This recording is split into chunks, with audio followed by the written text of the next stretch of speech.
Hi and welcome back.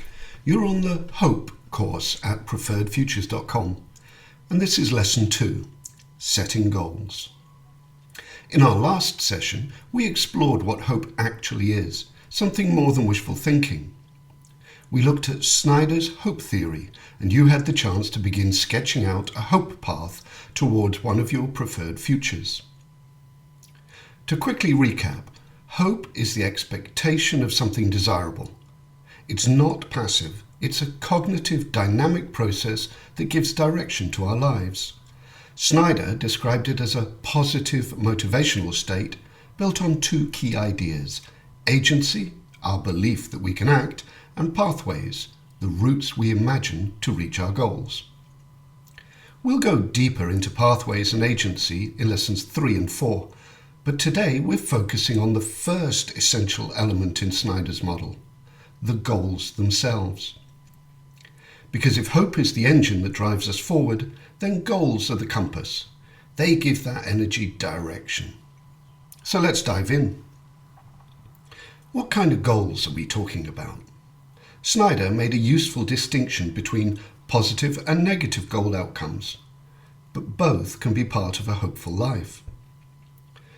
Positive goal outcomes focus on something we want.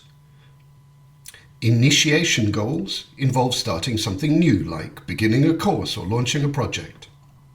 Maintenance goals help us keep something going, like nurturing a relationship or keeping up a habit. Enhancement goals are about improving on what's already there, like becoming a more confident speaker or a more thoughtful listener. On the other side, negative goal outcomes focus on something we don't want.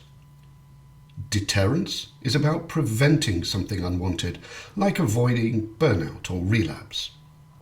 Delay goals are about pushing back things we can't fully avoid, postponing illness, stress, or unnecessary conflict.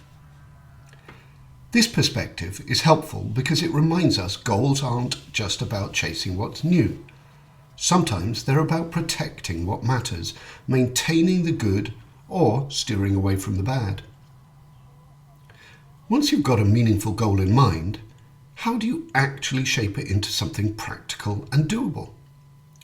That's where goal-setting theory comes in, thanks to Edwin Locke and Gary Latham. Their research shows that we're more motivated when goals are specific and clear, not vague. Do better doesn't help. Write 1 chapter this week does. Challenging but realistic, as in just outside your comfort zone, but still within your reach. Feedback driven. We need ways to measure progress and adjust our approach. And being personally committed to it. If you care about it, you're more likely to stick with it. We'll look more closely at commitment and motivation in just a second. The last aspect is when it's adapted to complexity. Breaking big goals into smaller parts allows time to learn as you go. But goals aren't enough. We also need motivation. Once you've chosen a goal, the next step is building the motivation to actually go after it. So how does positive psychology understand motivation? Let's look at a few key ideas that can help you better understand what drives you and what gets in your way. The first idea is intrinsic versus extrinsic motivation. According to self-determination theory, motivation comes in 2 main forms. Intrinsic motivation is when you do something because it's meaningful or enjoyable in itself, like going for a run because it clears your head, or you simply enjoy it. Extrinsic motivation is about rewards or consequences, like studying just to pass an exam.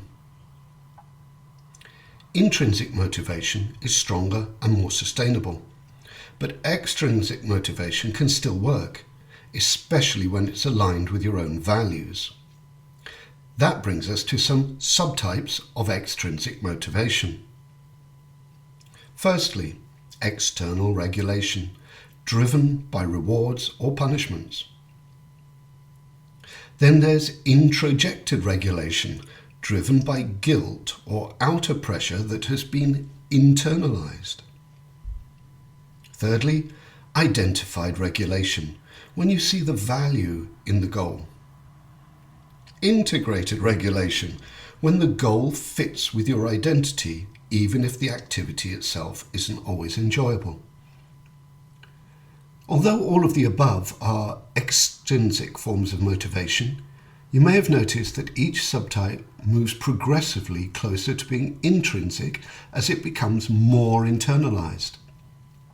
So a helpful tip is to sit back and think about your own motivations.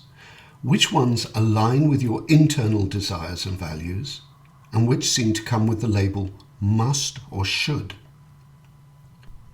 Coming out of the above idea is autonomous versus controlled motivation, which is another key idea from self-determination theory. Autonomous motivation is freely chosen and aligned with what matters to you. It includes intrinsic motivation and well-integrated extrinsic motivation. The labels here are often want to, like to, or simply can.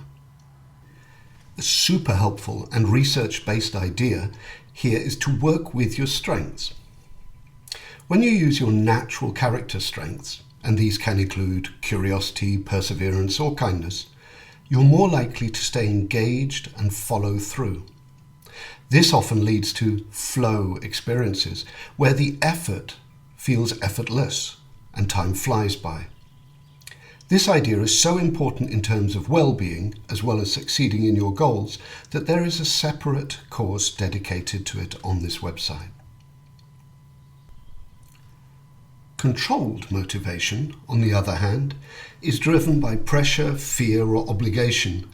These are the musts or shoulds, and often lead to stress, resistance, and burnout, and are sometimes a reason people fail to achieve their goals.